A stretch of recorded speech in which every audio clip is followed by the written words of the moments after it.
que maneira poderá o jovem guardar puro o seu caminho? A santidade é um processo diário. Ou você alimenta a carne, ou fortalece o espírito. Programa Jovens Reformados. Jovens Reformados. Amém e amém. Que Deus te abençoe e poder vos assentar.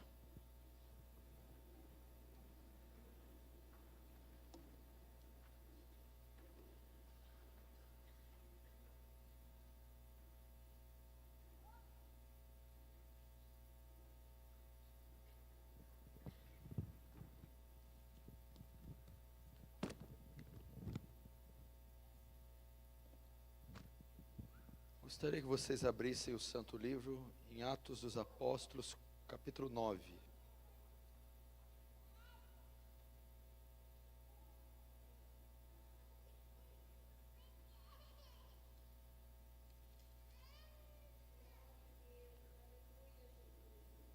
Atos dos Apóstolos, capítulo 9.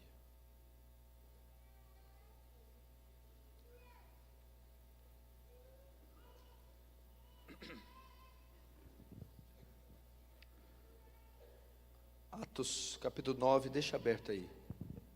Olhe para cá antes.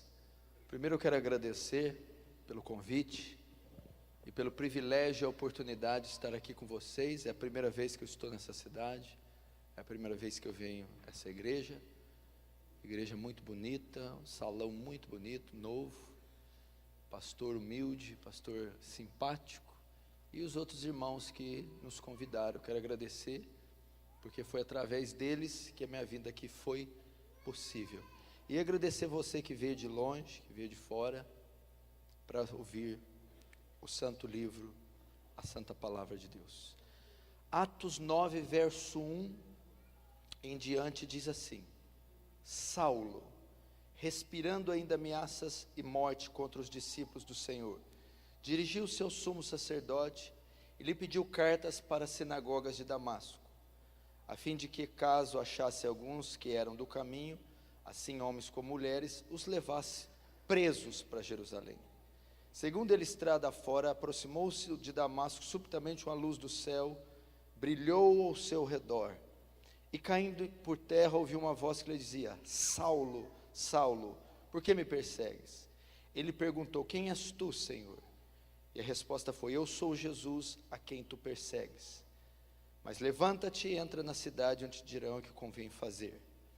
Os seus companheiros de viagem pararam emudecidos, ouvindo a voz, não vendo contudo ninguém. Então se levantou Saulo da terra, e abrindo os olhos, nada podia ver. E guiando pela mão, levaram-no para Damasco. Esteve 3 dias sem ver, durante os quais nada comeu nem bebeu. Feche os seus olhos, eu vou só fazer mais uma pequena oração.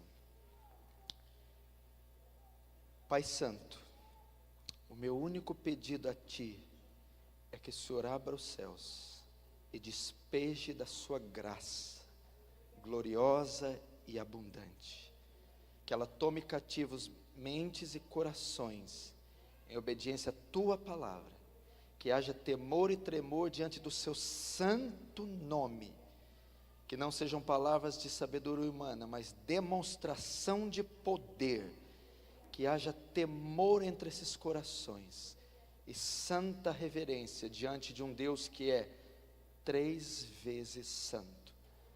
Senhor, receba glória para si, faz teu reino avançar e nos conforma à imagem do seu Filho, em o nome de Jesus, amém. Queridos, eu vou fazer um pedido, assim como o pastor já orou. Eu gostaria que ninguém conversasse agora e nem ficasse andando, por favor, no salão, só aqueles que estão trabalhando no evento. E as crianças que ficaram quietinhas, por favor, porque eu sou um pregador que eu me desconcentro muito fácil. Se tiver muita movimentação, gente andando, conversando, eu não consigo me concentrar. Então os pais, por favor, contenham os filhos, e você, por favor, para andar, conversar, mexer o celular, nós temos a praça, o shopping, outras coisas. Aqui não, aqui é lugar de reverenciar, não a mim, mas aquele que é 3 vezes santo, ok? Presta atenção, Algumas vezes eu costumo pregar palavras mais didáticas. E essas palavras, essas mensagens, para você compreender bem, para você assimilar bem, é necessária a sua atenção. A Bíblia diz assim, preste atenção, que a fé vem pelo ouvir e o ouvir da palavra.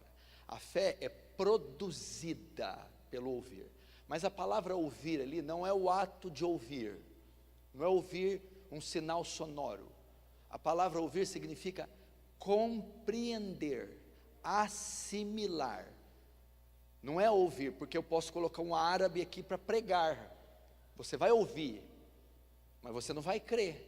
Mas a fé não vem pelo ouvir? Sim, vem. Eu ouvi o árabe, ele pregou.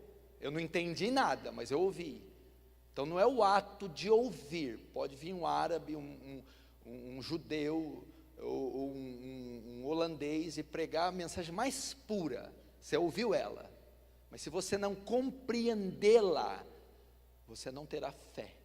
Então a fé vem pelo compreender, assimilar, entender a mensagem, e não o ato de ouvir apenas. Então, o meu pedido essa noite é que você concentre-se, que você entenda, assimile, para que então fé seja produzida no seu coração. Presta atenção, o ano que vem, 2017, no dia 31 de outubro, nós comemoraremos 500 anos da Reforma Protestante. No ano que vem comemoraremos 500 anos da Reforma Protestante. O que foi a Reforma Protestante? O que é a Reforma Protestante? Ela foi iniciada em uma cidade chamada Wittenberg, na Alemanha, por um monge da ordem agostinha, chamado Martinho Lutero. Através dele veio a Reforma Protestante. Mas o que é a Reforma Protestante? O que significa a palavra reforma? Reformar. Reformar significa trazer de volta a forma. Trazer de volta a forma. Reformar. Trazer novamente a forma. E por que se necessita de uma reforma? Por que você faz uma reforma na sua casa, na igreja? Por que a prefeitura faz uma reforma no asfalto? Porque acontece uma deforma. Primeiro existe a forma, depois a deforma, e então logo em seguida a reforma. Reformar é trazer de novo a forma, naquilo que perdeu a forma. E por que houve uma reforma protestante, uma reforma religiosa, uma reforma eclesiológica, uma reforma teológica no século XVI? Porque primeiro a igreja teve a sua forma, preste atenção, a igreja de Cristo teve forma. Quando que a igreja de Cristo começou a ter forma? Quando ela foi inaugurada em Atos capítulo 2. Jesus vem, instaura seu reino, prega o evangelho 3 anos e meio, morre na cruz. Até então ele tinha alguns discípulos, 12 apóstolos e outras centenas, mas a igreja de Cristo ainda não existia, não estava inaugurada. Em Atos capítulo 2, depois que ele morre, ressuscita e é assunto aos céus, depois de 40 dias, os discípulos estão reunidos no cenáculo, e o Espírito Santo desce sobre eles. Então eles começam dali ser enviados para os 4 cantos da terra para pregar o evangelho. Ali começa a igreja. Atos 2:42 diz o quê? E todos estavam juntos no partir do pão, nas orações, na doutrina dos apóstolos. Ali nasce a igreja. Ela cria uma forma. E qual é a forma da igreja? Ela é fundada sobre a pedra de esquina. Tu és Pedro, e sobre esta pedra, Jesus, edificarei minha igreja. Ela é fundada sobre essa pedra e sobre o fundamento dos apóstolos. O que é o fundamento? Os ensinos dos apóstolos. Então a igreja ali, em Atos 2, ela toma forma, ela é inaugurada, ela cria vida, ela é alicerçada, construída sobre a rocha que é Cristo e sobre a doutrina dos apóstolos. Saulo se converte. O que acontece? Ele vai escrever as 13 cartas, que é a espinha dorsal da doutrina e da teologia da igreja. Ele escreve de Romanos até Tito, a autoria é de Paulo. Agora a igreja tem fundamento, agora a igreja tem teologia, agora a igreja tem pastores, presbíteros, diáconos, a igreja tem o Espírito Santo, ela toma forma, ok? Aí o que acontece? Passa-se alguns séculos, o primeiro século, os apóstolos todos são mortos e martirizados, com exceção de João. No século IV, quem reinava até então no mundo era o Império Romano. No século IV ocorre a conversão do imperador Constantino, a suposta conversão do imperador Constantino. No século IV, depois de Cristo, Constantino se converte. E ele declara a religião oficial do império, o cristianismo. Ali no século IV, a igreja começa então a perder a sua forma. Ela começa a se deformar. Com a conversão de Constantino, começa a se admitir no meio da igreja a cultura greco-romana. Os elementos pagãos vão começar a fazer parte de culto. A igreja vai perder a sua forma, ela vai deixar as escrituras. No século VI instaura-se o papado romano. O primeiro papa veio do século VI. Aí o que acontece? Une-se igreja e Estado. A igreja vai perdendo a sua característica. A Bíblia não passa a ser desprezada. A igreja começa a observar mais a tradição do que a palavra. Então começa a perder a forma, a adoração de santos, a adoração de imagens, a celebração da missa, a adoração de dias. A igreja perde a sua forma, ok? Ela tomou forma em Atos 2, na conversão de Constantino ela começa a perder a forma, começa a entrar heresias. Ela não é mais saudável, ela começa a se paganizar. O ápice disso chega no século XII, que é o período das trevas, onde começa a Inquisição papal. Ninguém lia a Bíblia, ninguém tinha acesso à palavra. A Bíblia só estava disponível em latim, a língua oficial do império, e as pessoas eram analfabetas. Começou um período das trevas, e o ápice dele vai ser no século XVI. Quem é o Papa da época? É o Papa Leão X. O ápice da corrupção chega no século XVI. Com o quê? A venda das indulgências. A pessoa só podia ir para o céu se ela tivesse em mãos a indulgência. O que é a indulgência? É um papel, é um documento assinado pelo Papa, dando perdão à pessoa. Perdão ou tirando ela do purgatório. Criou-se uma doutrina chamada purgatório. Quando a pessoa morre, a alma dela não vai nem para o céu nem para o inferno, ela fica no purgatório. E ela só pode sair de lá se você comprar a indulgência. Ou seja, o perdão é vendido, é comercializado. Se você tem o documento assinado pelo Papa, você pode morrer e ir para o céu. Se você não tem o documento assinado pelo Papa, você vai para o inferno.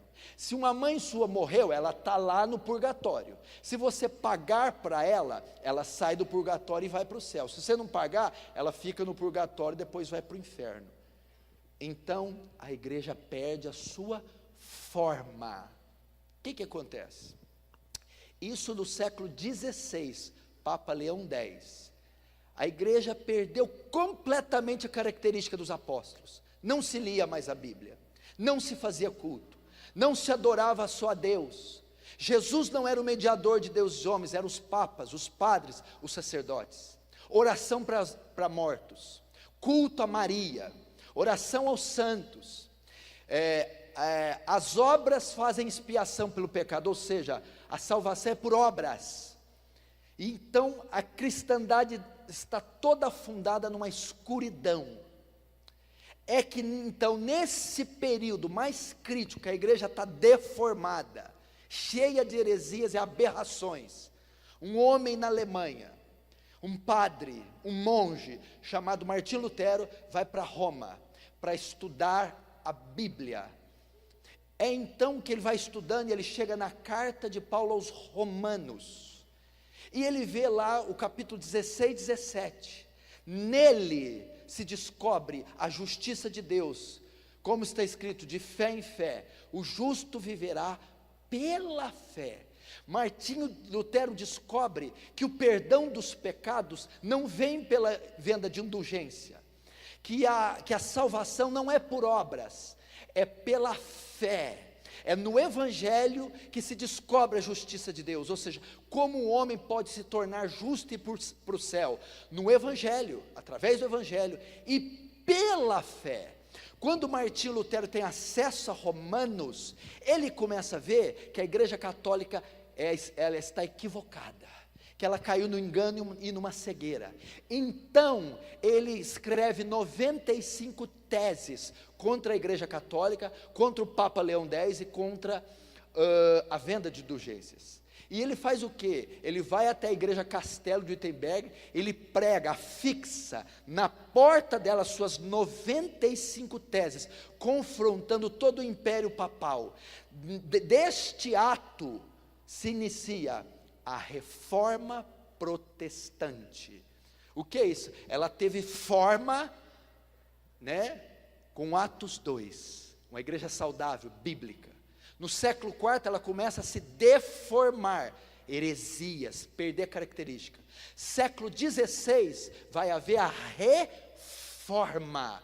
Lutero quer trazer a igreja de volta para aquilo que era na época dos apóstolos, reformá-la, restaurá-la.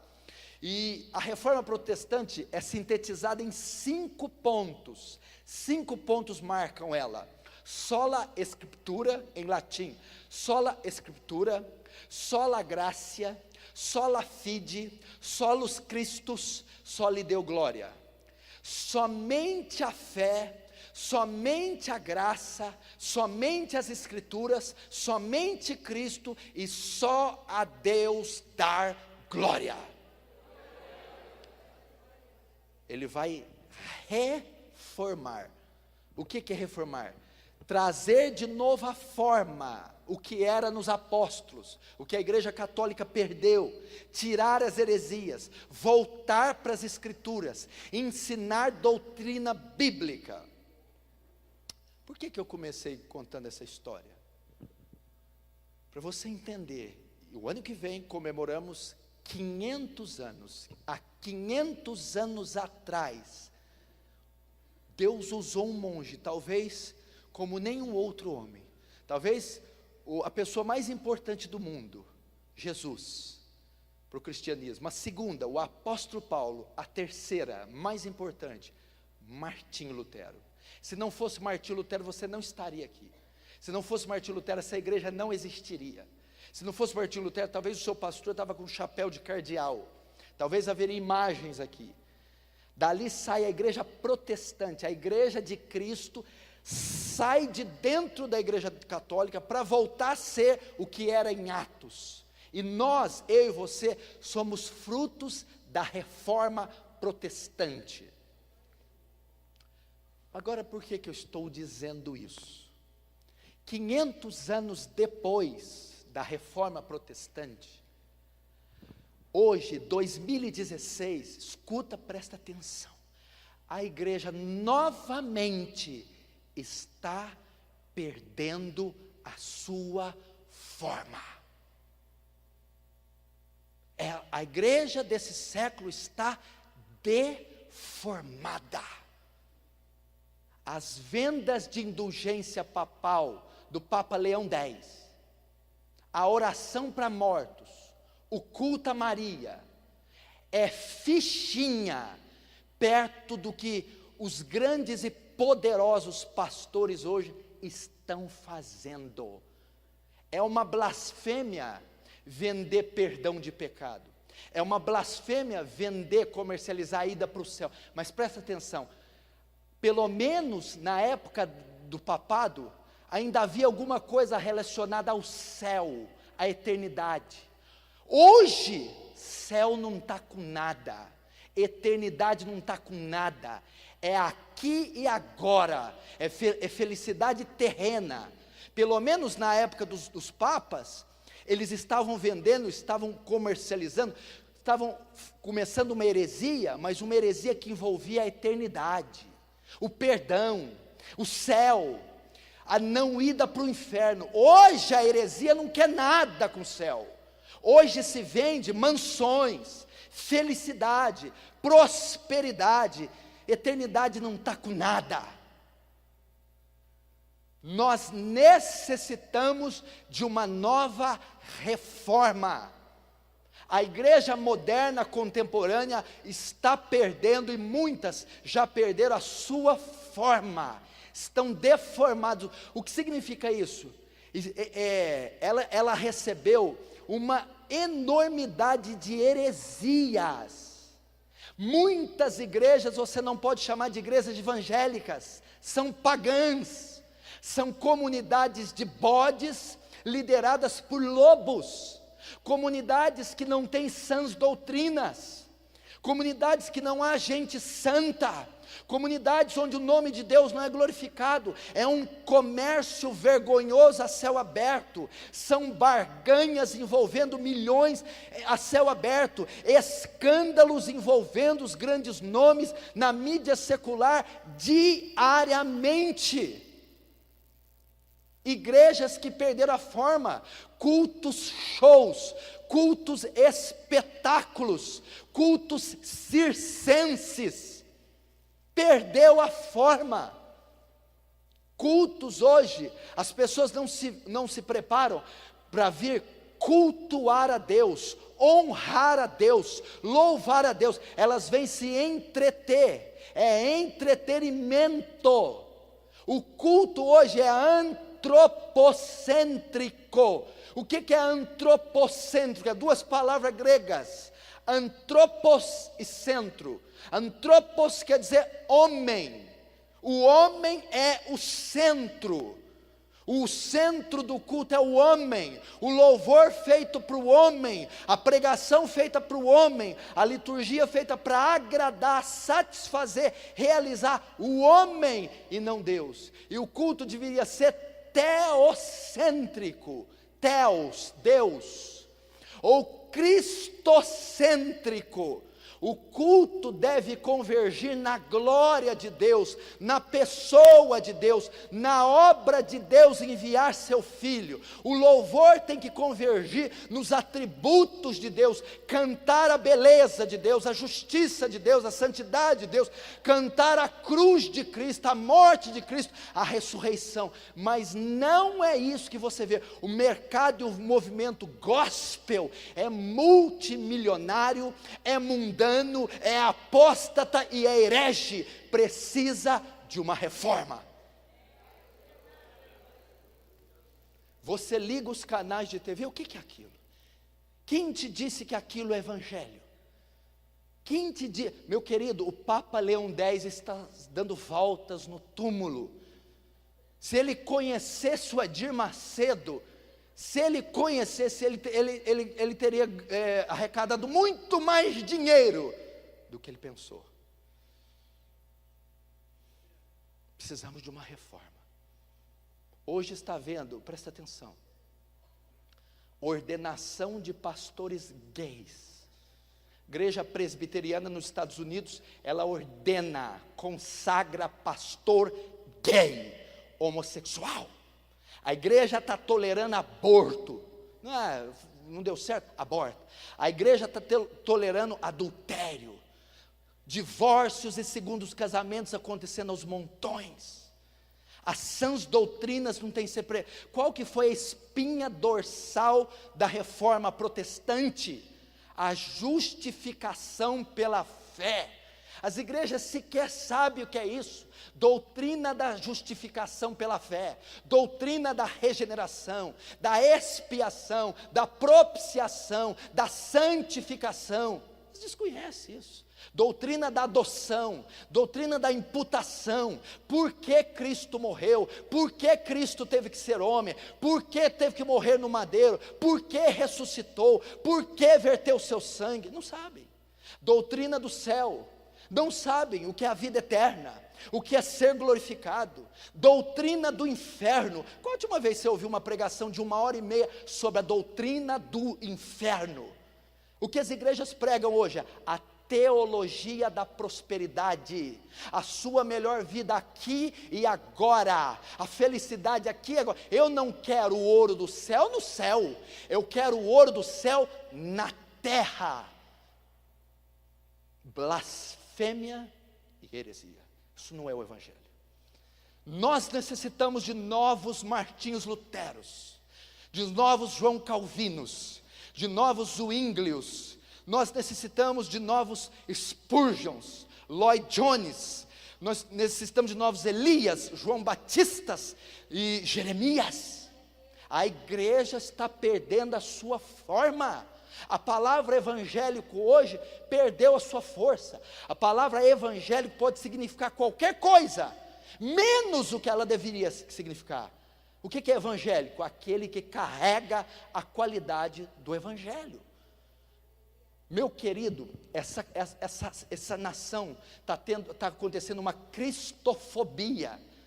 As pessoas estão com aversão a crentes, aversão por causa do perfil, do modelo de cristão que é apresentado pelos grandes coronéis da fé. São homens com seus jatos milionários, com seus carros blindados milionários, homens que aparecem envolvidos com escândalos toda semana. É um mercado nojento e vergonhoso para o mundo.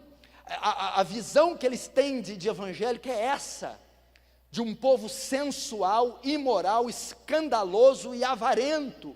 Não é esse o perfil que Jesus tinha para a igreja dele. A igreja de Cristo é simples, a igreja de Cristo é humilde, a igreja de Cristo é santa, a igreja de Cristo é pura, a igreja de Cristo, apesar de viver aqui, não é desse mundo.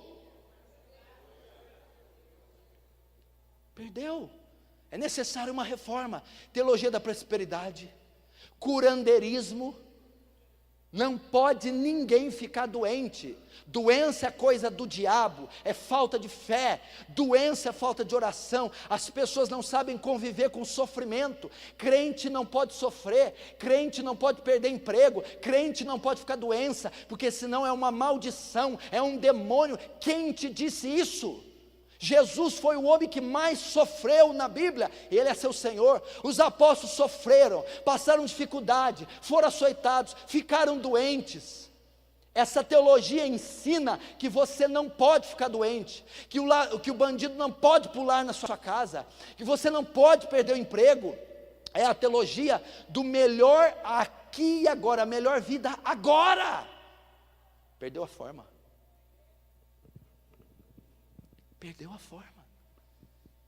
Perdeu a forma. Nós não podemos. Jesus está voltando. Como é que você está para quando Ele vir? Olha o que está acontecendo no culto. Olha o que está acontecendo no louvor. Olha o que está acontecendo com as famílias. Quem que trata de famílias? O culto gira em torno de mamon, o culto gira em torno do dízimo, gira em torno da oferta, o culto gira em torno do sacrifício, o culto gira em torno disso. As pessoas vêm no culto na tentativa de serem bem-sucedidas, na tentativa de serem curadas, na tentativa de arrumar um casamento, na tentativa de arrumar um namorado, uma noiva, na tentativa de um bom emprego. Elas vêm ao culto para isso, desesperadas. Elas não vêm ao culto na tentativa de arrepender dos pecados, se reconciliar com Deus, buscar a salvação e a vida eterna. Elas não vêm ao culto para adorar aquele que é santo, cultuar o nome santo, honrar o nome santo de Deus.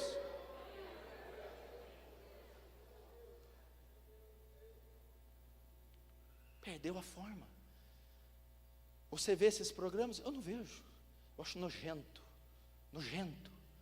o que fazem, as barganhas que fazem. E você não pode dar o luxo de participar disso. E a reforma precisa ser feita. Tem pelo menos 5 áreas que eu vou citar aqui, se o tempo me permitir. Vou ver quanto que eu já gastei aqui.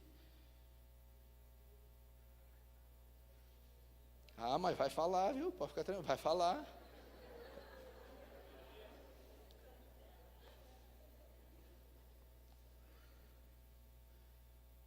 Querido, a gente riu, mas o caso é da gente chorar. Eu tenho viajado o Brasil e o mundo. Você não tem ideia o que eu tenho visto nos bastidores. Eu posso dizer que em alguns casos, as piores classes de pessoas têm sido os cristãos. Ou melhor, os pseudo, falsos cristãos. É vergonhoso o que está vendo. É vergonhoso o que está vendo. Existem congressos pentecostais feitos em cidades praianas, que a prefeitura divulga o número depois que há a congresso. Olha só o que eu vou dizer, escuta. Congressos. A prefeitura divulga os números. Quando teve um congresso nessa cidade, a prefeitura dizendo, congresso evangélico pentecostal. Olha o que aconteceu os índices. Aumentou o número, o consumo de preservativo, o consumo de álcool e a frequência em motéis. Tem cabimento um negócio desse? Tem cabimento um negócio desse? O rastro que o evento deixa é o consumo de preservativo, de álcool e a frequência em motéis. Você acha que nós não precisamos de uma reforma? Reforma em 5 áreas.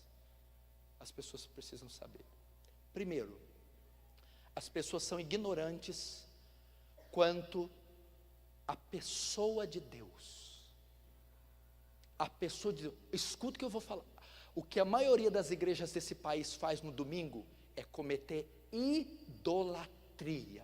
O que é idolatria? É adorar outra pessoa que não é Deus, é adorar um outro Deus, que não Yahvé, que não Yahweh, Jeová. Mas por que as igrejas cometem idolatria? Porque a maioria destas igrejas não adora o Deus da Bíblia, adora um Deus que elas fizeram com a mente e com o ventre, e elas amam o Deus da Bíblia. O Deus que é adorado aí é um Papai Noel gordo, velho e aposentado, que só serve para ficar despachando bênção, para atender crente caprichoso.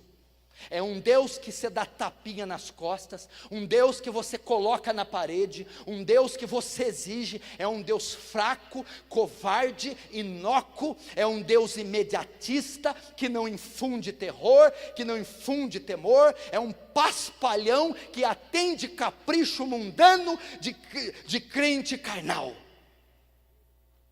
Esse não é o Deus da Bíblia. A reforma consiste em trazer de volta à igreja a visão do Deus bíblico.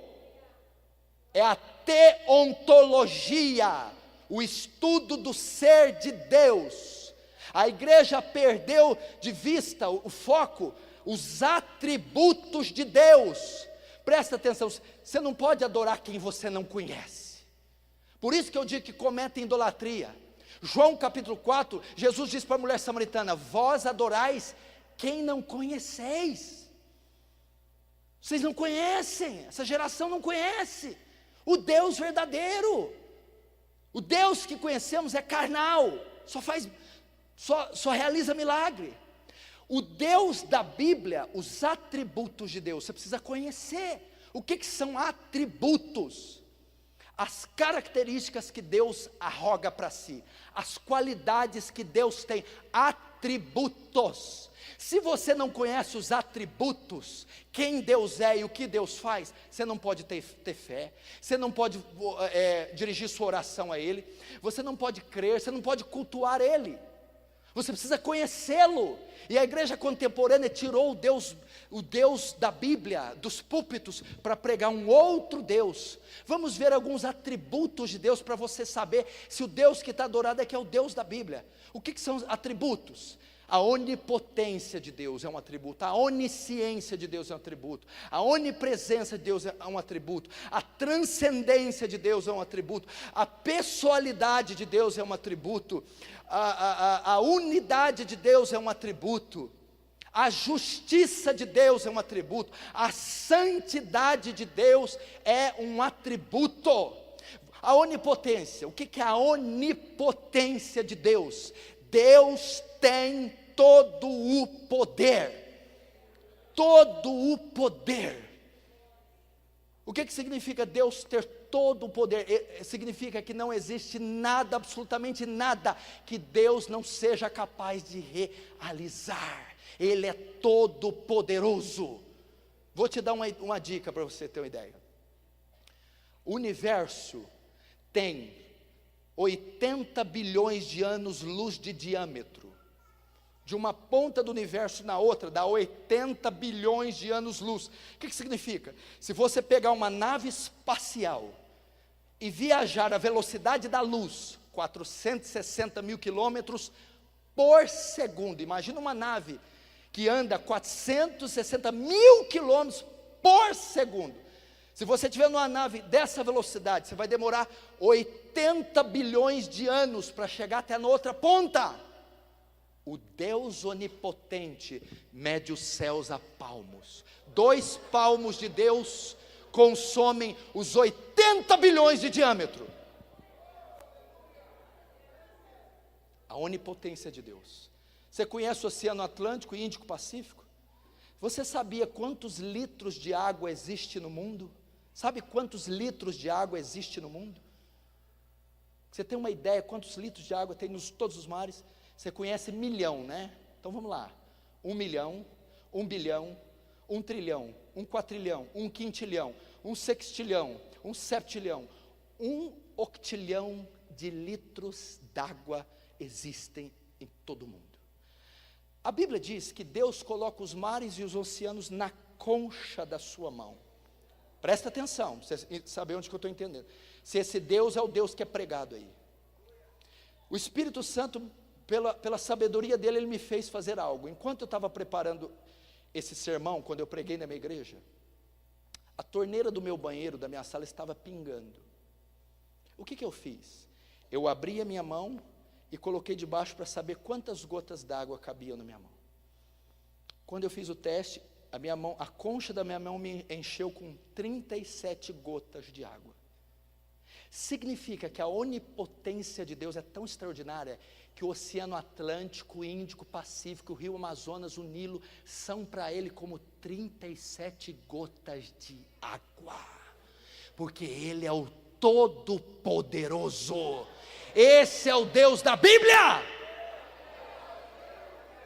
A onisciência de Deus, o que significa? Tem toda a sabedoria, sabe qualquer coisa. Só para você ter uma ideia o que é ser onisciente.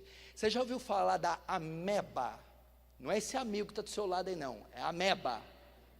A ameba é um protozoário, é um ser unicelular, que só possui uma célula, só pode ser visto por microscópio, ok? Só o código genético de uma ameba, você preenche 1000 vezes a enciclopédia britânica, a Barça. Sabe quantas palavras tem na Barça? 4 bilhões de palavras. Só o código genético de uma ameba tem 4 bilhões de palavras. Só o código genético. Quem, se não Deus, em sua onisciência, para criar algo assim? Você, o ser humano, você sabia que só você, um ser humano, possui 60 trilhões de células? Cada célula tem uma fita DNA medindo 1,72 m de comprimento. Se você amarrar uma fita DNA na outra, você tem 102 bilhões de metros de fita DNA, que você pode dar a volta no mundo várias vezes com ela. Quem criou isso? Senão a sabedoria de Deus. Deus é onisciente. Você quer outro espanto? Pasmem. O que é ser onisciente? Escute. A Bíblia diz que Ele pode sondar seus pensamentos. Quantas pessoas tem na Terra? Mais ou menos 7 bilhões de seres humanos. Sabe quantos pensamentos você processa por dia, cada ser humano? 30 mil pensamentos. Multiplica 30 mil vezes 7 bilhões. Deus consegue ler cada pensamento dos 30 mil que são feitos pelos 7 bilhões de seres humanos ao mesmo tempo. Isso é onisciência. Esse é o Deus da Bíblia, não esse Papai Noel fracassado. Agora eu vou te falar outra mais escandalizada. Presta atenção. Tem 7 bilhões de pessoas no mundo. Deus sabe o que cada um pensa ao mesmo tempo. Mas cada um processa 30 mil pensamentos por dia. Ele vê cada um dos 30 mil feitos pelos 7 bilhões todos os dias e ao mesmo tempo. Onisciência. Agora tem algo mais escandalizador. O que é? Quando orardes, não usei de vãs repetições como os hipócritas, porque presumem que pelo muito orar serão ouvidos. Vosso Pai Celestial já sabei o que necessitais, antes que lhe o peçais. Não, o senhor não vai falar isso. A onisciência de Deus, ela é tão elevada, que Ele consegue saber todos os 30 mil pensamentos de cada ser humano, dos 7 bilhões, ao mesmo tempo, antes que eles aconteçam, antes que você pense, Ele já sabe. Você nem sabe o que vai pedir amanhã, ou vai pensar, Ele já viu e já sabe. Ele consegue prever todos os 7 bilhões, os pensamentos dos 7 bilhões de seres humanos, que eles fazem antes que eles aconteçam. Onisciência. Esse é o Deus da Bíblia. A reforma tem que trazer de volta o Deus da Bíblia. Agora eu vou parar nesse atributo e pulo para o outro tópico. Segundo atributo, terceiro atributo, a santidade de Deus. Meu amigo, eu nunca ouvi uma pregação em nenhuma igreja sobre a santidade de Deus. 17 anos para 18 que eu estou na fé, eu nunca vi um púlpito, um pastor que pregasse sobre esse atributo. Você sabe o que é a santidade de Deus? A santidade de Deus não é um atributo, ela é o atributo. É o maior atributo que Deus tem. Ah não, o maior atributo é amor. Não é amor. O maior atributo é a justiça. Não é justiça. O maior atributo é a bondade. Não é. Ah, como o senhor sabe que o maior atributo de Deus é a santidade? Sabe por quê? Porque a Bíblia foi escrita em hebraico. Depois a Septuaginta traduziu a Bíblia do hebraico para o grego. Quando o judeu quer dar ênfase numa palavra escrita, não é como nós. Quando você quer dar ênfase numa carta, você quer dar ênfase numa palavra, você põe negrito, você põe aspas, você põe colchetes, parênteses, tudo maiúsculo, você quer dar ênfase, porque aquilo é importante. O judeu não faz isso, na língua hebraica não é assim que se dá ênfase. Não existe negrito, aspas. Quando se quer dar ênfase, se repete. Por isso que Jesus fala em verdade, verdade vos digo, verdade, verdade. Ele está dizendo, presta atenção que isso é importante. Então o judeu, quando quer dar ênfase numa palavra, ele repete. A santidade de Deus é o único atributo que é elevado ao 3º grau de repetição. Você não encontra Deus é amor, amor, amor. Deus é bom, bom, bom. Deus é justo, justo, justo. Mas você encontra Isaías capítulo 6, em Apocalipse. Deus é santo, santo e santo. O que é a santidade de Deus?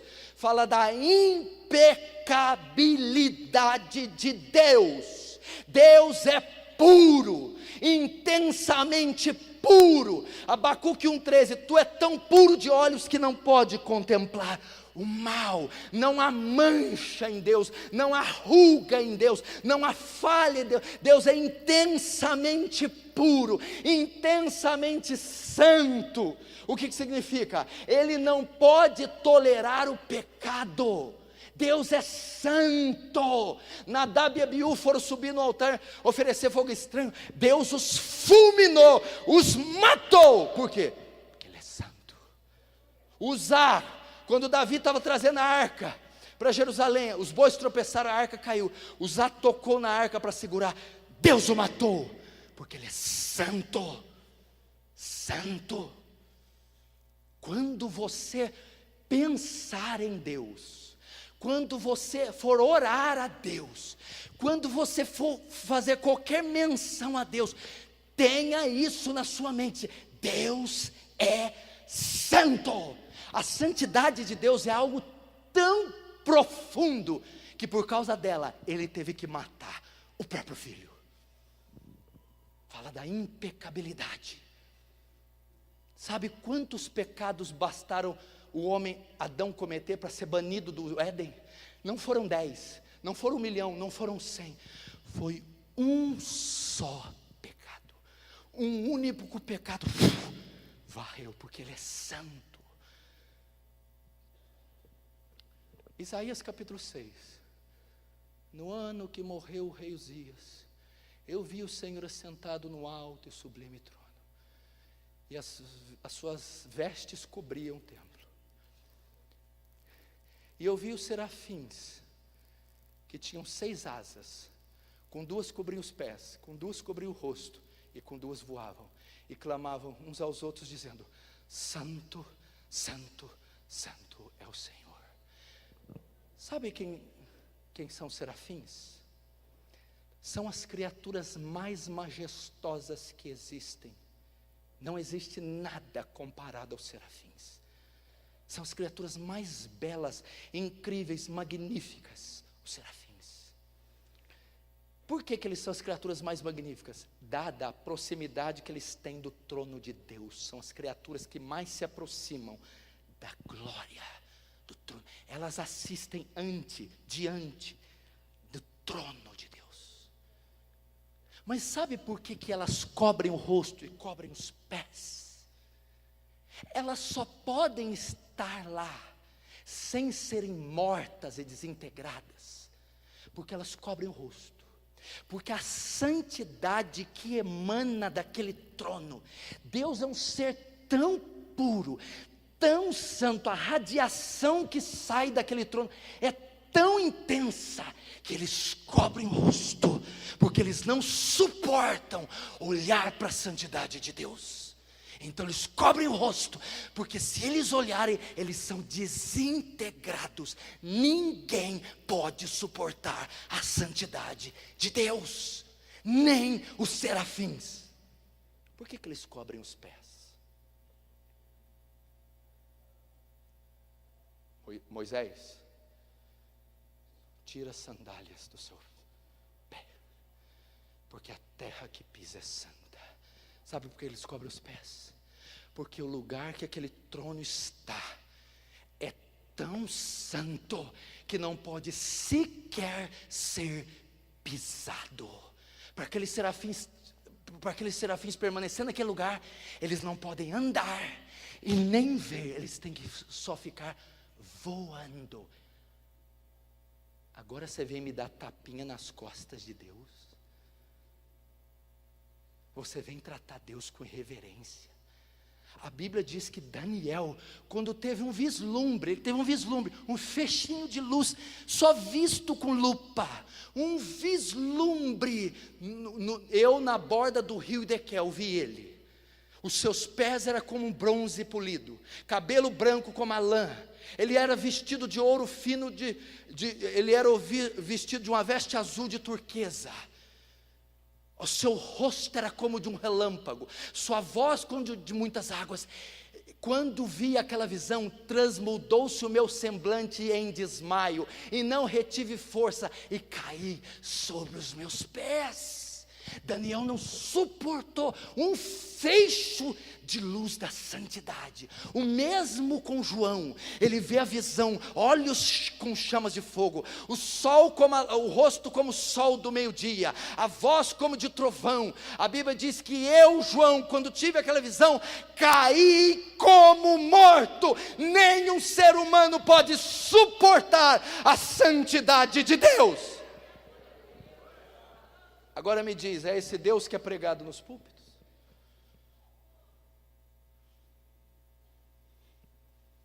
Deus é santo. E não é só Deus que é santo, não. O nome de Deus é santo. O Salmo 11 diz, santo e tremendo é seu nome. Mateus capítulo 6, santificado seja o teu nome. Isaías 57:15, aquele que habita nos céus, aquele que tem por nome santo. O nome de Deus é santo. Meu irmão, sabe qual que é o quinto mandamento do decálogo? Não tomarás o nome de Deus em vão. Por quê?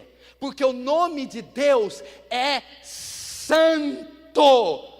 O judeu ortodoxo, para você ter uma ideia, leva isso tão a sério.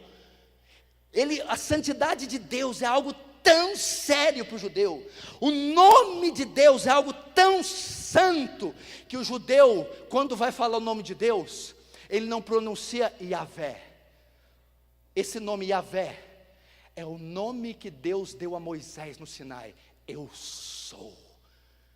É um nome tão santo, que o judeu não fala Yahvé. Quando ele quer falar Deus, ele usa o termo Adonai. Por que ele não fala Yahvé? Porque ele tem medo de ofender a glória de Deus com seus lábios impuros, pronunciando Yahweh. Ele fala Adonai.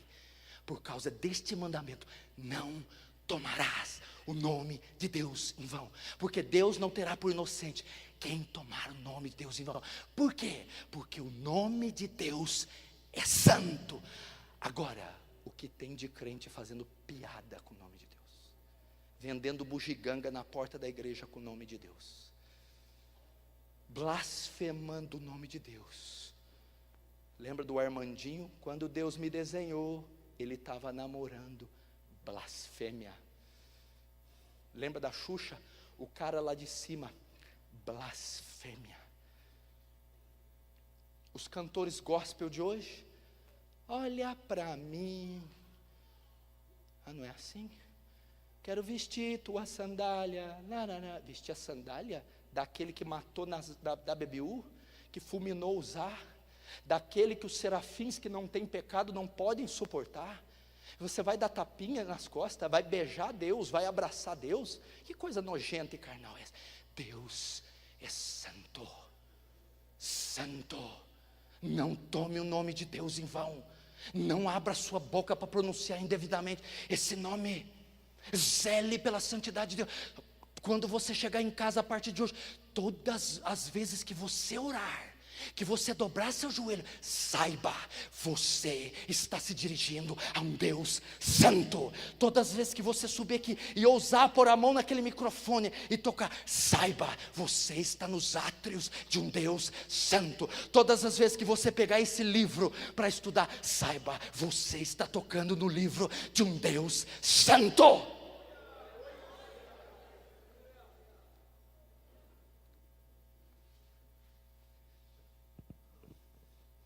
Ele é onipotente,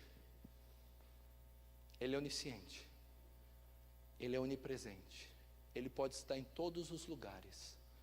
China, Japão, Coreia, Brasil, Argentina, Canadá, Austrália, ao mesmo tempo. E ele não é ao mesmo tempo assim, partes de Deus estão aqui agora e partes no Japão. A onipresença de Deus significa que Ele está 100% aqui e 100% lá. Não tem partes, Ele está completamente aqui, como está completamente lá. Esse é o Deus da Bíblia. Se eu fosse falar aqui da justiça de Deus, da ira de Deus, Deus é amor. Ele é amor, mas Ele não é só amor não, Ele é juízo, Ele é ira. Sabe o que é a ira de Deus? O escritor hebraico dá a ideia do bufar das narinas. A ira de Deus. Deus se ira todos os dias. Salmo 7. Deus é um Deus irado. Se você ouvir o maior sermão já pregado em todos os tempos, depois do sermão dos apóstolos, é o sermão Pecadores nas mãos de um Deus irado, de Jonathan Edwards. Jonathan Edwards. Ao tempo que resvalar o seu pé, ele prega sobre a ira de Deus. Sabe o que é a ira de Deus? Não é ficar vermelho, não é explosão de raiva igual a gente. A ira de Deus é a resposta que Deus tem por causa da sua justiça contra o pecado. A santidade e a justiça de Deus faz com que Ele responda contra o pecador em forma de ira. Quando Uzá tocou na arca, Deus despejou sobre ele a ira. Quando Nadab e Abiú ofereceu fogo estranho, Deus despejou sobre ele a sua ira. E por que ele despejou? Porque a santidade de Deus foi ofendida, a glória de Deus foi ofendida. Então a resposta de Deus é despejar sua ira. A ira. Doutrina bíblica, pregada por Lutero, Calvino, os puritanos, Spurgeon, Lloyd Jones, John Stott, John Owen, Richard Baxter, Paulo. A ira. A ira. A igreja precisa de uma reforma nos atributos. A igreja precisa de uma reforma no louvor. Ok? Então se te pregar esse Deus, esse da previdência e aposentado, gordo, chuta esse Deus, porque esse não é o Deus da Bíblia. Esse não é o Deus da Bíblia. Quem sabe eu volto aqui um dia e fico uma semana ensinando sobre os atributos, cada dia um atributo, para vocês verem a grandeza do Deus que nós servimos. A única coisa que tínhamos que fazer aqui é se jogar nesse chão em reverência, por tamanha glória, poder e santidade, e dizer: não me abata, não me mate, por eu ser um pecador, tem compaixão, ao invés de ficar dando tapinha nas costas e colocando um boné virado para trás na cabeça dele. Segunda área que precisa ser reformada. Falaram que eu tenho tempo, viu? Até meia-noite, tá bom? Vamos ver se você aguenta. Isso aqui é só a introdução. Segundo, o louvor.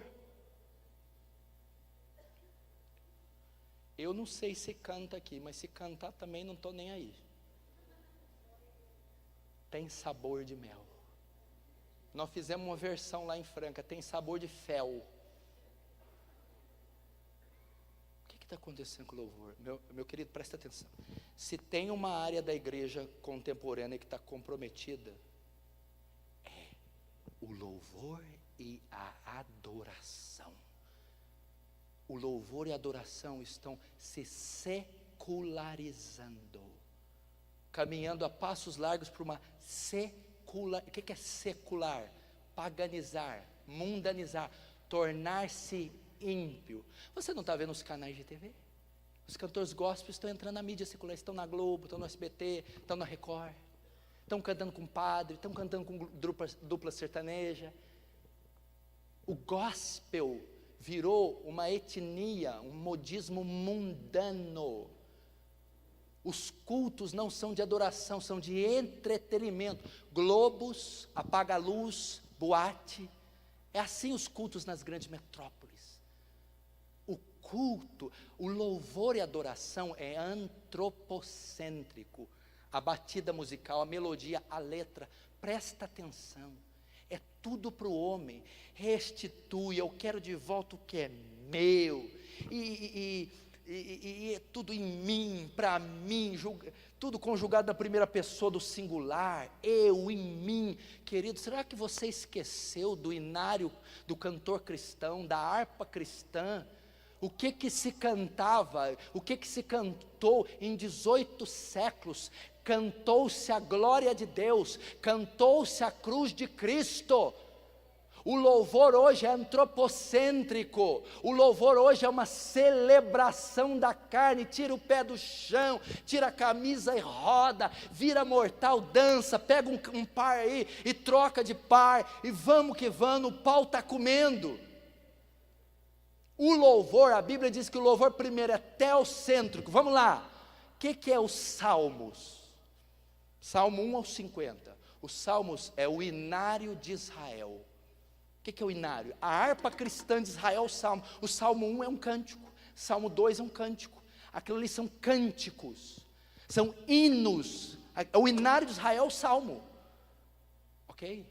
Tá, vamos lá, o inário é o Salmo, então ele é um modelo de louvor para a gente copiar. Qual que é o teor dos Salmos? O que contém os Salmos? 70% dos Salmos falam dos atributos de Deus. Quem Deus é e o que Deus faz. Quem Deus é e o que Deus faz. É assim. O que Israel cantava? As qualidades de Deus, as obras de Deus. Logo, o louvor bíblico, Salmos mostra que o louvor é teocêntrico. O louvor tem que cantar os atributos de Deus. Deus, tu és santo, justo, reto, eterno, imutável, soberano, tremendo, grande, excelso. Que mais que os salmos dizem? Os salmos falam quem Deus é e as obras dele. Grandes são as tuas obras, Senhor Todo-Poderoso, justos e verdadeiros são os seus caminhos. Eu canto as obras de Deus, os feitos poderosos, a glória de Deus. E dentro das obras de Deus, o que nós encontramos? A maior obra que Deus realizou, a vinda do seu Filho, a morte do seu Filho. Então o louvor também é cristocêntrico. Eu canto a cruz, eu canto a redenção, eu canto a morte, eu canto a ressurreição. O que a harpa cantava? Ó quão pobre, ó quão cego andei e perdido vaguei, longe, longe do meu Salvador, mas do céu ele desceu e o seu sangue verteu para salvar um tão pobre pecador. Tem mais teologia aí do que nos louvor moderno hoje, do que todos. O louvor tem que cantar isso, porque é isso que está na Bíblia. Cante a cruz, cante a redenção, cante a santidade de Deus. Cante, meu irmão, sabe o que significa a palavra louvor? Heléu. O que é Heléu? Elogio. Elogiar quem? Eu? Louvor é para mim elogiar. Elogiar Deus, a glória de Deus, exaltar o Deus, honrar Deus, honrar Cristo. A reforma deve passar pelo louvor. Terceiro, senão a gente não sai daqui. Primeiro, os atributos de Deus. Segundo, o louvor. Terceiro, o culto. Tem uma coisa que os puritanos ensinavam que se chama isso aqui, ó, o princípio regulador do culto. O que é o princípio regulador do culto? Só pode entrar no culto os elementos que a Bíblia mostra. Nenhum elemento extra-bíblico pode compor o culto. Princípio regulador: Deus deve ser cultuado como Ele ordenou que fosse cultuado. A liturgia, o modelo de culto, a pregação, a oração, o louvor devem seguir o que Ele ordenou. Ele não quer ser adorado do jeito que eu acho que eu tenho que adorar. Ele quer ser adorado do jeito que Ele decretou que deve ser adorado. O culto, tudo, essa luz que está ligada, essa bateria, essa caixa de som, abertura inicial, oferta, você senta, tudo que ocorre aqui deve convergir em uma só pessoa, na glória de Deus e de mais ninguém. Culto. Agora você vai em cada culto hoje, em Belo Horizonte, por exemplo. A igreja virou culto boate. Eles estão pintando a igreja, escuta isso aqui, pastor. A igreja inteira por dentro é pintada de preto. Imagina isso aqui, tudo preto, tudo preto. Começa o culto no sábado, apaga tudo, flashes, o cara de 40 anos com gel na cabeça, com uma ervilha na cabeça, com mentalidade 5, acéfalo, microcéfalo.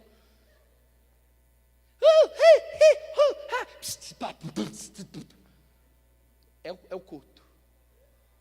Os sodomitas, Gomorra está rolando no túmulo de inveja. Globo, luzes, os pastores, uns bananas, uns frouxos, que não têm rédea, que não governam a igreja, com a espada, eles não sabem que foram investidos de autoridade, e quem está ali para ser adorado, não é a carne do jovem, não é a sensualidade, é o Deus Trino, é o Deus Santo.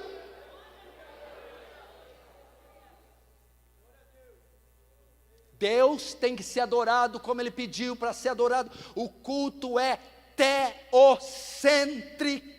O louvor é para a glória de Deus, a pregação para a glória de Deus, a ceia celebrada para a glória de Deus, o batismo para a glória de Deus, a ordenação de ministérios para a glória de Deus. Tudo tem como fim Deus receber glória.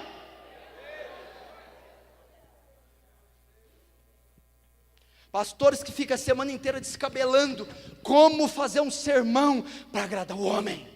Os músicos a semana inteira coisando, ensaiando como fazer um louvor para agradar o homem. Uma festa para o homem, uma pipoca, uma barraca, uma campanha para o homem. Entretê-lo, inchá-lo, suflá-lo. Não!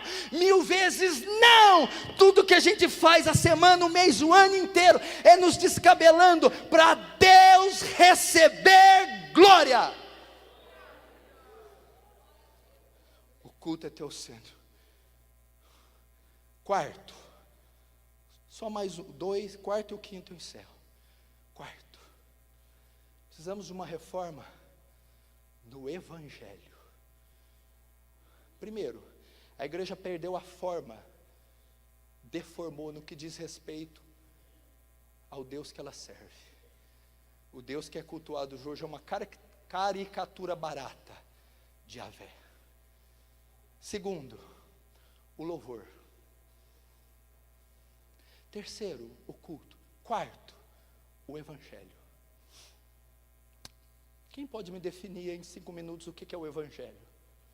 Quem pode me escrever em 8 linhas o que é o Evangelho? O Evangelho, hoje, está triste? Vem para Jesus, seja feliz. Está doente? Vem para Jesus, Ele te cura. Está desempregado? Vem para Jesus e arruma emprego. É empregado? Vem para Jesus e se torne patrão. Está encalhada? Vem para Jesus. Vai ser loiro, alto, rico, bonito. É quase um Lúcifer.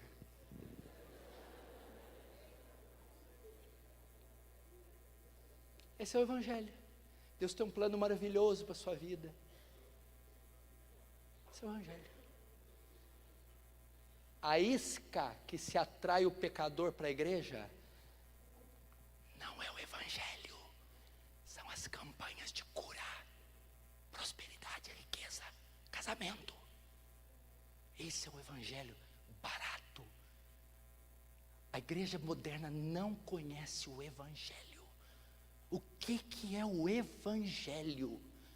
Como eu atraio a prostituta, o bêbado, o drogado, o empresário, o ateu, o muçulmano, o judeu, o chinês, o pobre, o rico, o pequeno e o grande para a fé. A isca que eu lanço não é a melhor vida na terra, é a boa notícia do Evangelho. O que é Evangelho? Do grego euangelion, é a boa notícia. Qual boa notícia? No que consiste? Eu vou resumir em algumas linhas o que é o Evangelho. É que um Deus santo e justo perdoa pecadores injustos, merecedores do inferno, através da morte e ressurreição do seu Filho. Naquela cruz, Deus se faz carne, leva os pecados dos homens, sofre a ira de Deus e é morto. No terceiro dia ressuscita dos mortos, demonstrando que Deus aceitou aquele sacrifício, e agora ordena que todos os homens, em todos os lugares, se arrependam e creiam. Isso é o Evangelho.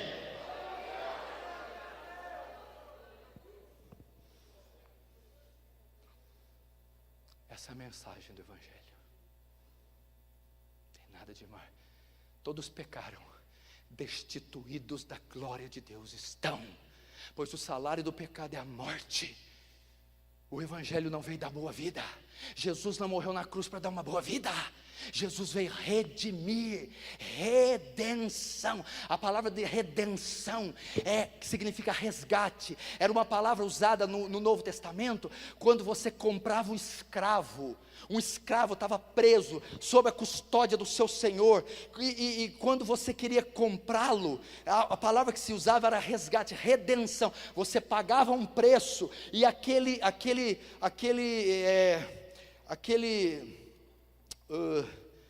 o feitor libertava o escravo.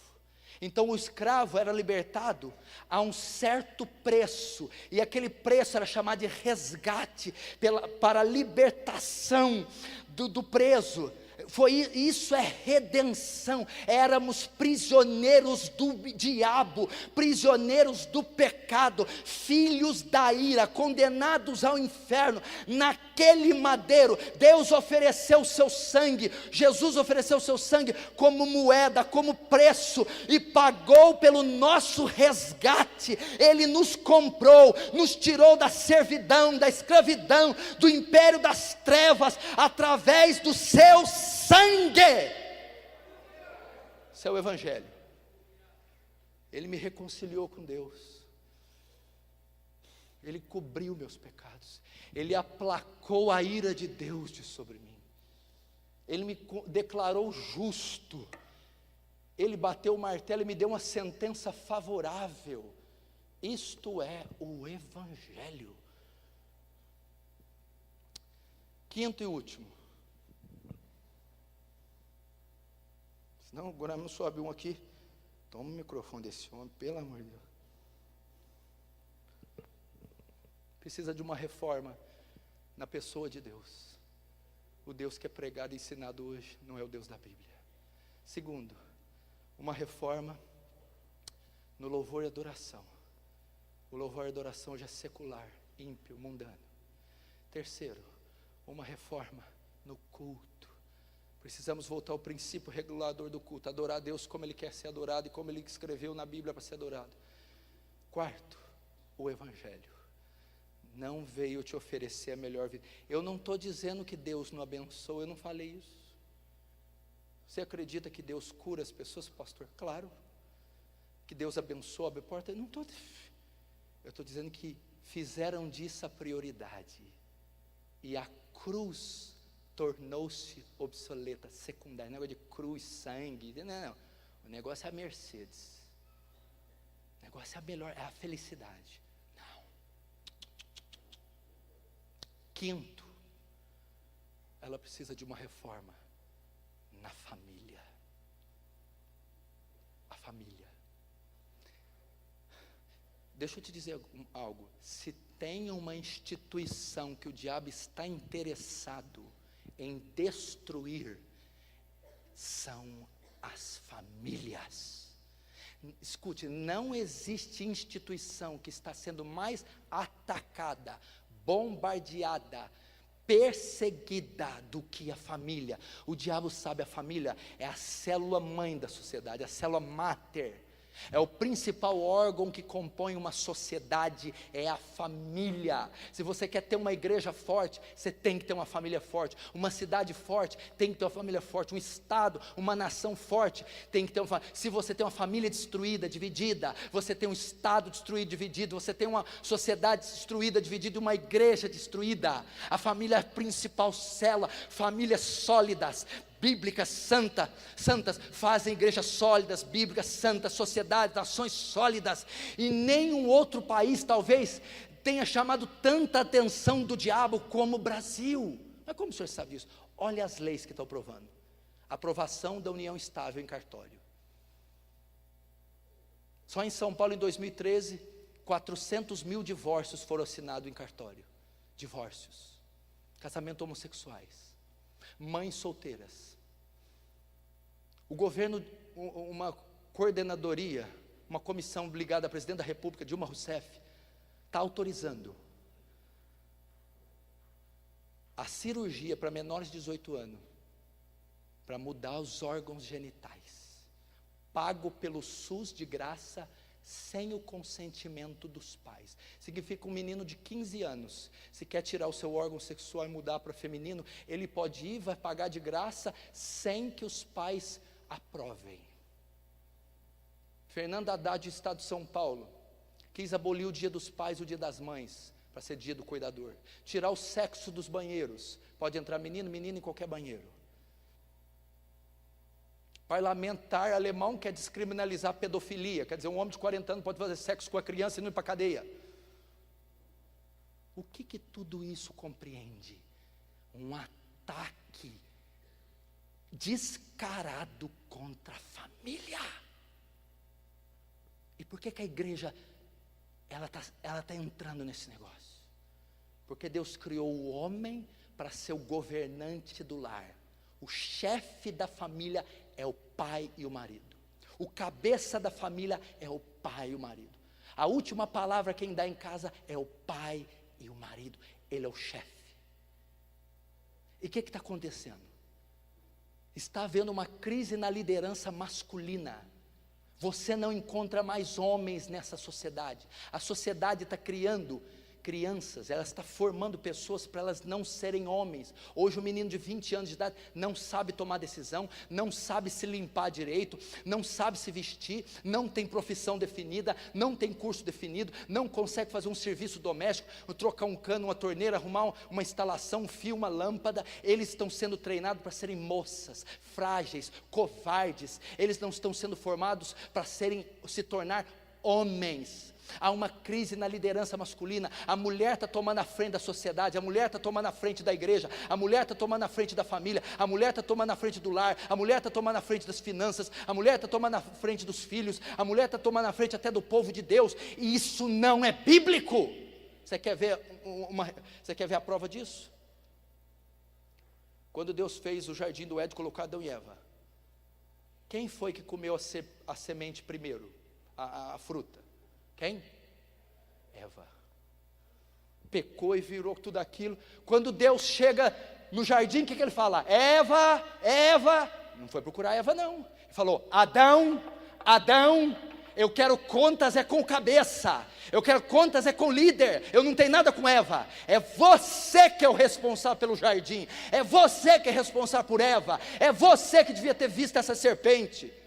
Você, marido, assuma as rédeas da tua casa, assuma as rédeas da tua igreja, assuma as rédeas da sua mulher, assuma as rédeas do seu filho.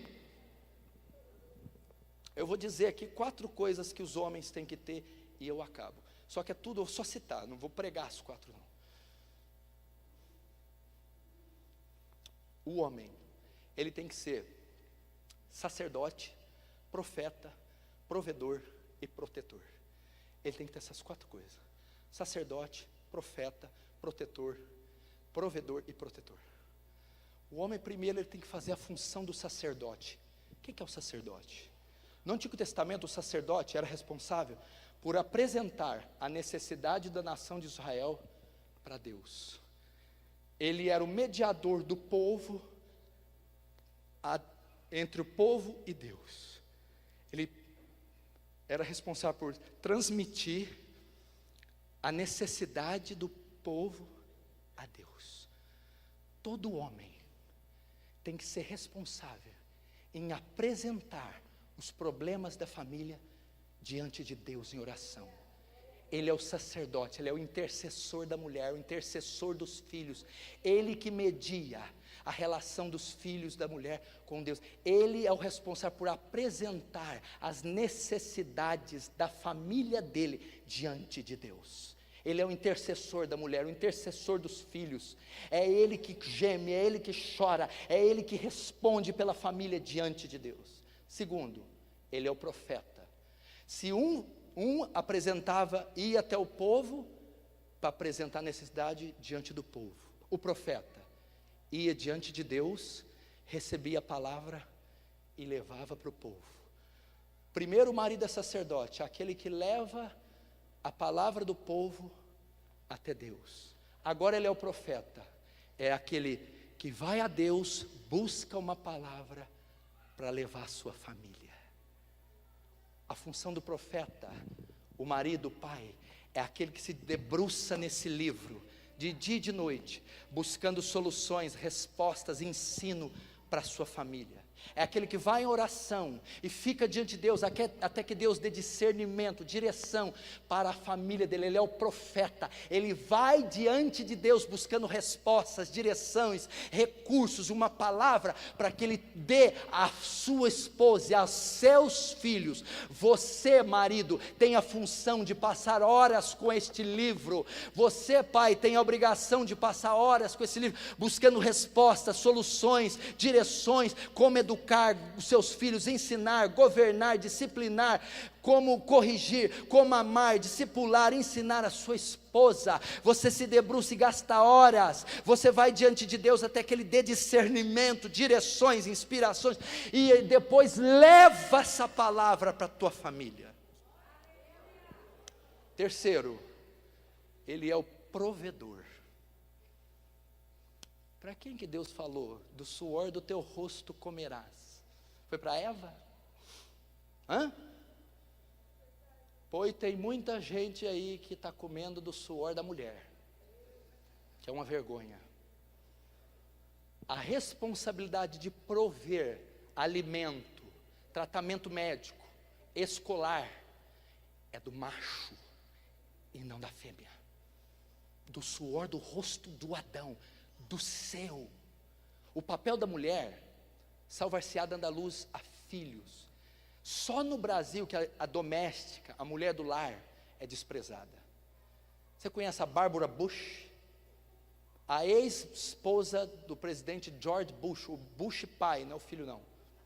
Ela foi considerada para ser paraninfa de uma turma. Perguntaram: qual que é a sua formação, dona Bárbara? Eu sou dona de casa, fui esposa e criei 5 filhos. Essa é a minha função. Foi aplaudida. O papel da mulher é cuidar da casa, da comida, da roupa, dos filhos. É o principal papel. Pastor Melo não pode trabalhar? Se ela não comprometer a educação dos filhos, nem da casa, nem da comida, nem a vida devocional dela, aí ela pode. Se comprometer por causa do trabalho, ela não ora, não lê, não estuda, não cuida da roupa, da casa, ela não pode trabalhar. Quem tem que se virar é o marido, é o macho.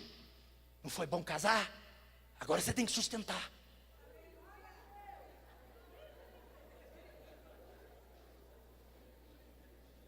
Último, o marido é o protetor. O que é o protetor? Olha só, marido e o pai, protetor, é aquele que se coloca entre a família e o perigo que ameaça a família.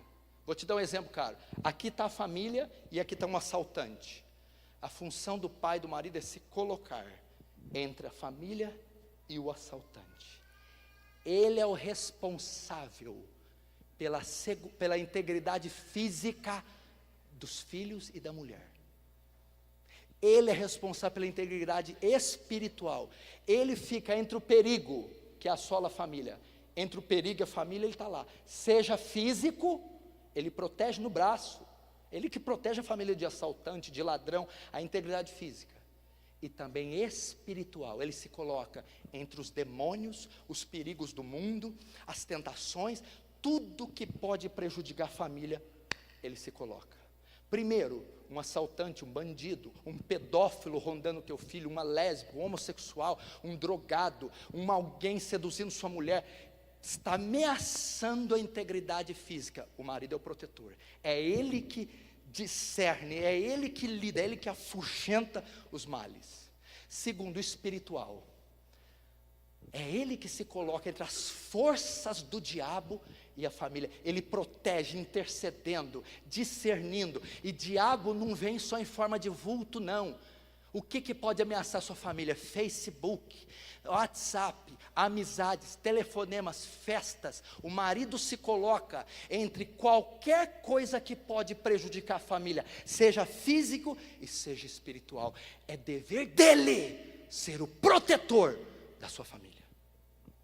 Quantos estão entendendo? Diz amém. Agora o que ele faz, tadinho? O máximo que ele consegue fazer.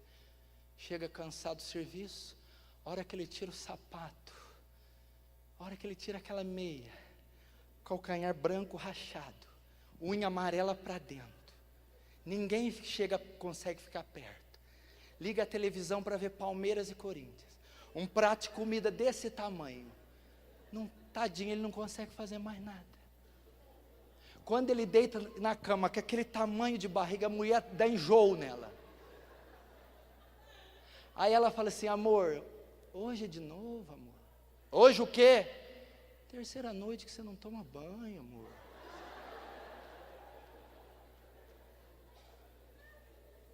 Tadinho, ele não dá conta. Ele dá o ordenadinho dele em casa, vê o futebol e dorme sem tomar banho. É o papel dele.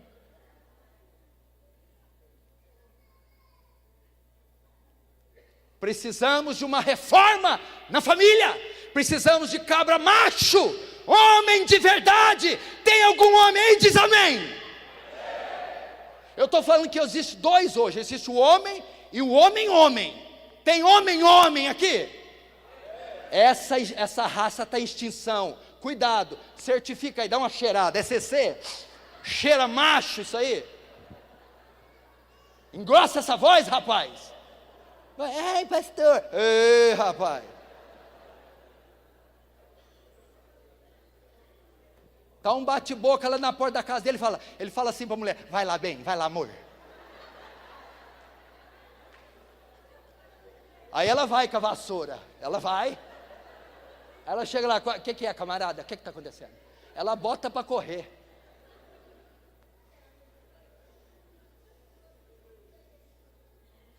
Homem, governa a tua família. A igreja fica de pé, por favor.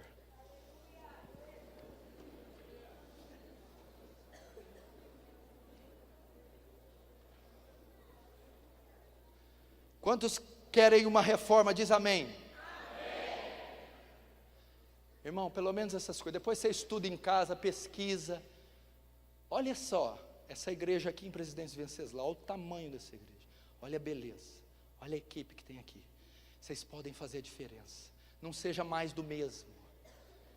Não entra nesse mercado mentiroso, aposta. Vocês devem contas a um só, ao Deus de Israel. Vocês fizeram uma aliança com o Filho dele. Importa agradar a Deus e não os homens. Vamos fazer uma igreja, um povo santo. Quem sabe Deus repita aqui o que fez em Atos dos Apóstolos. Que haja um derramar do Espírito sobre esse lugar. Que Deus levante esse lugar para trazer um avivamento em toda essa região. Oh, meu irmão, que essa igreja sirva apenas para cultuar a Deus, dar glória a Deus, exaltar o nome de Deus para sempre.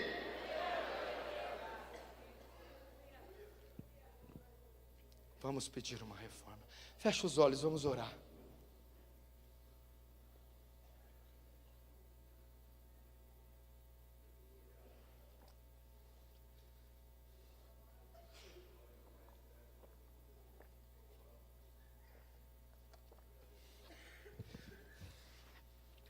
Fala para Deus, reforma a minha vida, reforma meu coração, reforma minha família, reforma meu marido. Fala para Deus, reforma minha esposa, reforma meus filhos. Reforma, Deus.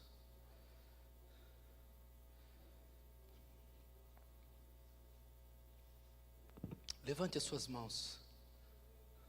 Se alguém puder vir aqui tocar o teclado. Deus, eu peço a bênção do Senhor sobre essas pessoas. A graça do Senhor sobre essas pessoas. Oh Deus, que o Espírito Santo as transforme. Que o Espírito Santo dê sabedoria, dê graça. Deus, em nome de Jesus. Se você está em família, dê a mão para o seu pai, para sua mãe, para sua filha, para sua esposa.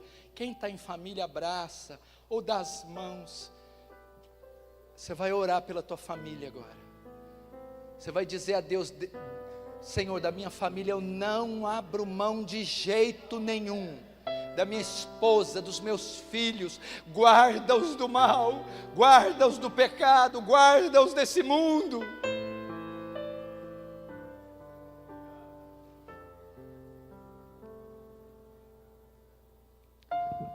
Espírito Santo, que a graça esteja sobre nós, e que o Senhor nos ensine a ser uma igreja bíblica, um povo santo, que ame o Senhor sobre todas as coisas.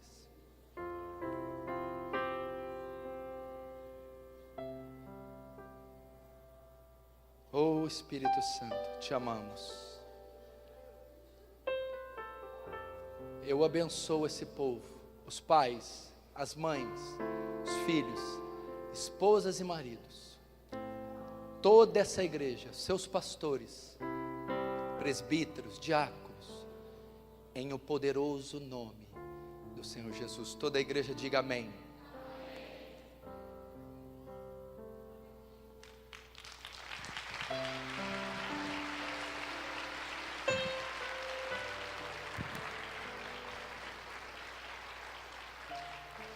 Glória a Deus.